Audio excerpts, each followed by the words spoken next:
sai mu dawo a nan Taraba. Zan yi babban magana kowa ya ji. Fulani mu bororo na daji. Kun zo a kasan nan, ku yan uwanmu ne, mun yadda ku yan uwanmu ne, mun muku maraba. To ina son tambaye ku, mu kan musulmi ne, ku kuma da kuka so yan uwanmu musulmi ne ko ku ba musulmai ba? Dole ku bada wannan amsa. Ɗaya, in ku musulmai ne, ko ku zauna daji, ku zo kuna ɗaukan mu ɗaya sai mun bada kuɗi ku daina. Don wannan Allah bai yarda da shi ba. In kuma ku ba musulmai bane, ku gaya mana, mun yi fada da kafiran da za mu yi da na yanzu. Don haka duk wani bawa a kasan nan, daga yau ya kirga na bashi kwana 30. Idan an shi gaba da zuwa gari a kama mu a kashe, ku kuma ba ku fito kuka saya kuka fada da wanda wannan yake yi ba, to mu kuma za mu zalayi. Duk inda muka sami bororo za mu kashe shi. Ba za mu tambayi sunansa ba, ba za mu tambayi abin da ya kawo shi ba, ba za mu tambayi inda yake ba. In za mu kare, amma gaskiya dole fita. Bara yadda za a yi wani shege ya zauna daji ya ɗauki matanmu ya zo ya zina da shi, to ku kuma mutanen gari sun kani iware duka ku ji. An sami hakimi guda ma'ango guda yana hada baki da barayi. Kuna ganin wayan sanda suka bashi beli, sannan ya koma garin ku kuna hauka ne? To diga yau ku ji, duk wanda aka kama shi a gari yana hada baki da yan fashi, to za mu kashe uwansa, za mu kashe ubansa, za mu kashe kaninsa, za mu kashe wansa. Kuma yan sanda ku ji, mun yadda ku yan sandan Najeriya ne, za mu ku darajar ku, amma da muka gani dan sanda ya kama kidnapper ya sake shi, mu kuma za mu a non-government na Igbo. Ba yadda za a yi mu zauna ba za mu yi bacci a gidajenmu ba. Talaushin da muke ciki ya ishe mu. Ba za mu bari wani kuma ya kara ba. Don haka zan kara. Hello, good morning, viewers. If you are new to this channel, kindly like, share, subscribe, and please do not forget to hit the notification bell. The Biafra evangelist. That is me. After the Benjamin Johnson is a snatchy. The only Biafran evangelist that speak nothing but the truth. After the Director General of DSS made that position, that people should defend themselves, we are seeing different twists. We are seeing the Benjamin community asking and demanding for ESN to come to their aid. And apart from that, we have seen a Taraba monarch giving Fulani quick notice, 30 days ultimatum to vacate their communities.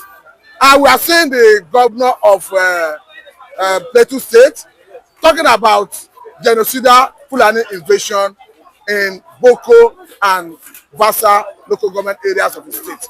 This is a very serious issue and very event. Now listen, good morning, good afternoon, good evening, good night, wherever you're watching us from. Evangelist is here again. I'm here to air my point. You know, there is a saying that truth is bitter, but I am here to correct that note. The truth is not bitter, but we are the one that is not happy with the truth. When Mazen Nambekano foresee or he foresaw what shall befall Nigeria and what shall befall Nigerians and what shall befall many people in the country zoo territory of terrorism kingdom, and they say Mazen Nambekano is speaking out of sense. So let us look at this quick notice given to Fulani by a Taraba monarch. Excuse me, don't cut me off, Mr. Anchor, Mr. Matthew. I am going somewhere because I like to speak from the angle, the foundation of which something started, which many Nigerians did not concur, and now they are concurring because they are witnessing their sin. You know, it is not too good to wait and witness or see before you believe. It is better you believe before you see.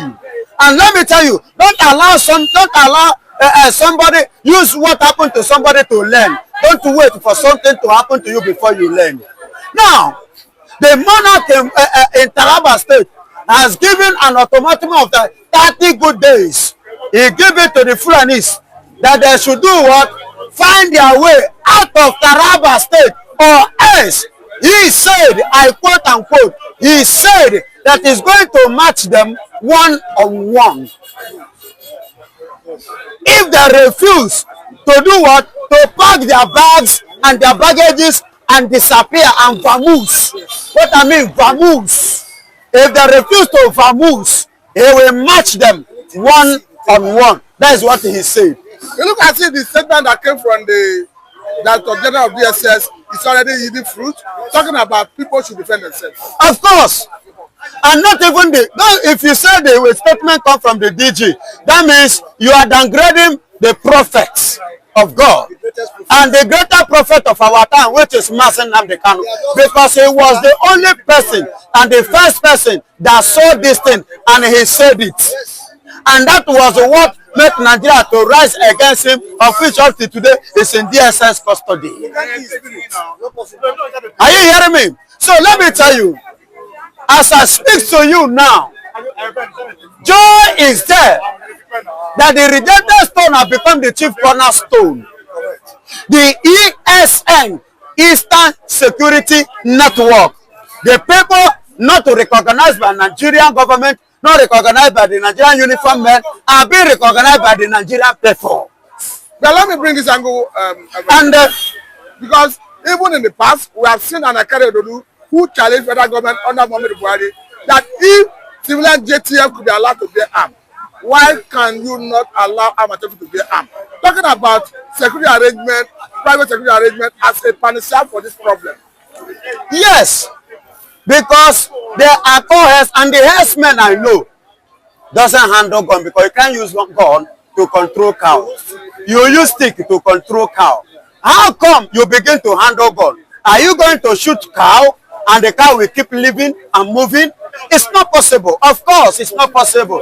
So definitely, they have another agenda that makes them to employ or deploy gun in their system with a motive that only them, and that is what I'm exposing, which Mazen Namdekanu earlier exposed, because they have already said it.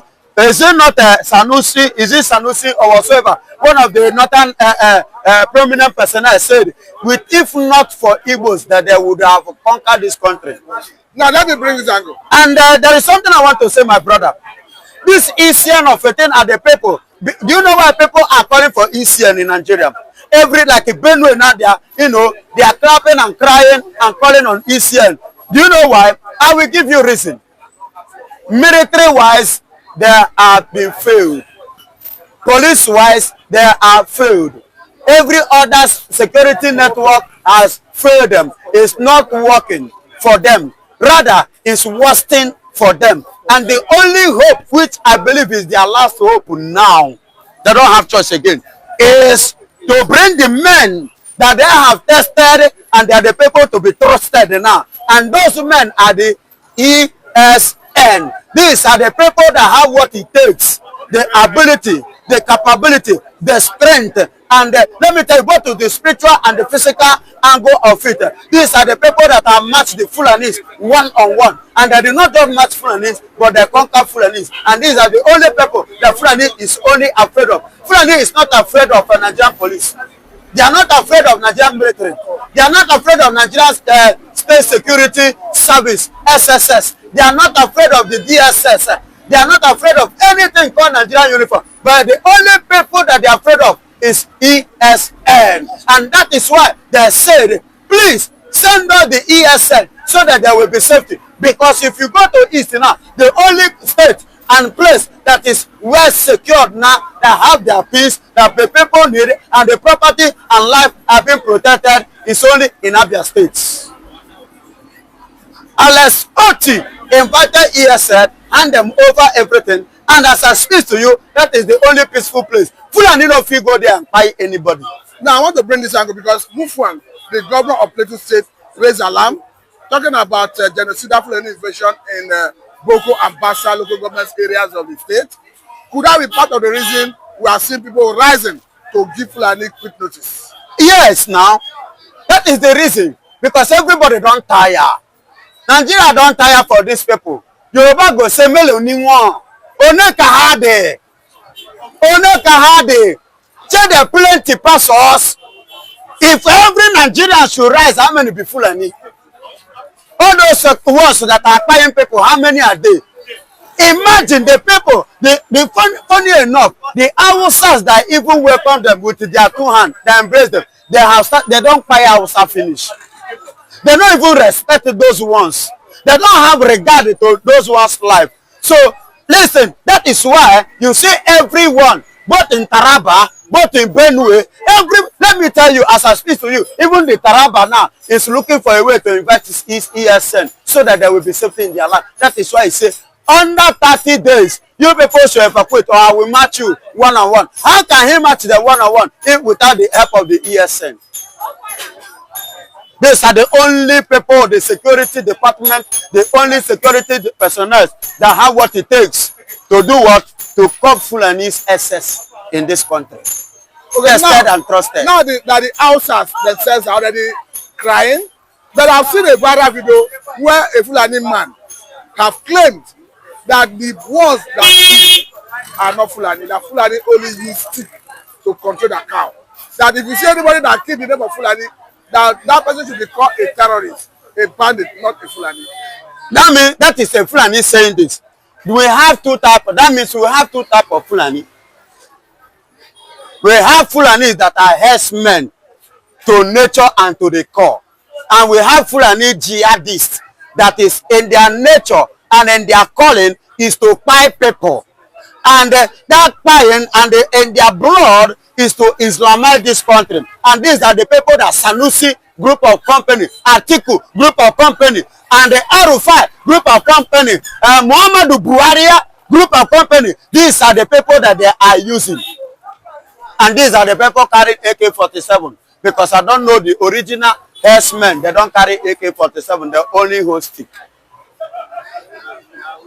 Now, seeing that the president of the country goes by the name of the president and the commander of the armed forces, and seeing that the constitution is very clear about what shall constitute the primary purpose of governance, because the constitution is very clear that the welfare of Nigerians and their security shall be the primary purpose of governance.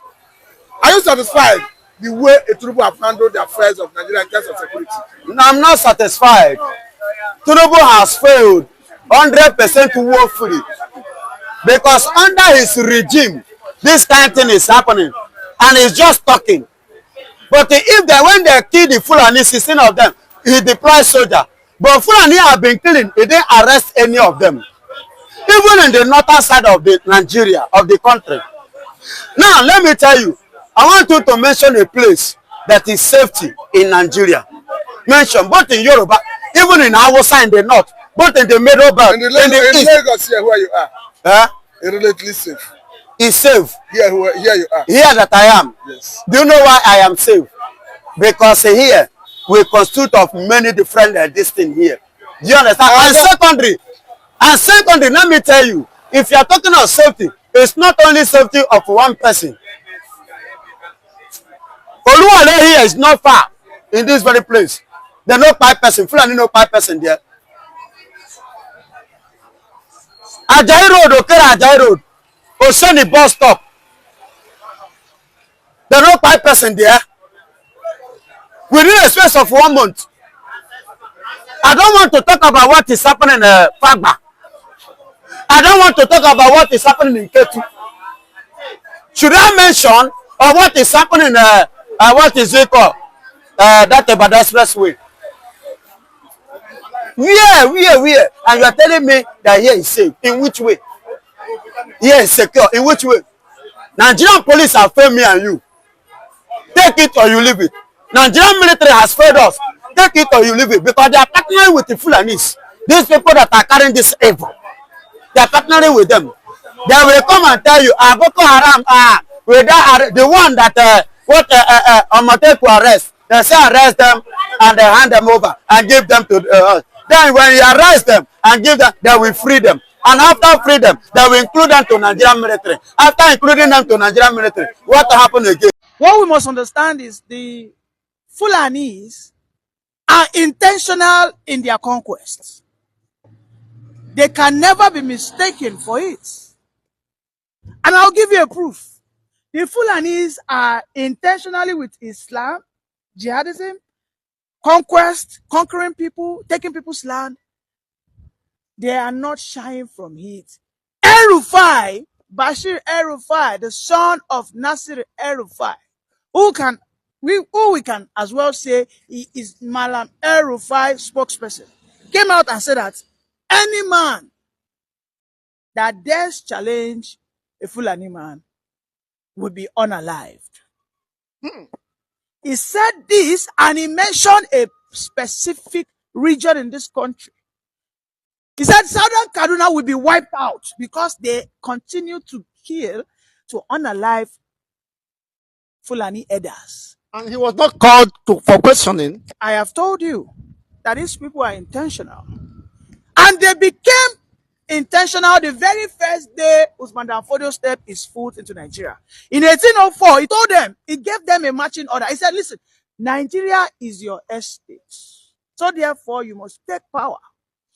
When the British were about to go, the British saw the intentionality of the Fulanis. He said, listen, guys, you have to occupy the Nigerian military, you have to occupy the Nigerian Air Force, you have to occupy the Nigerian police force. Because we know that you people are intentional about power. Have you checked the records?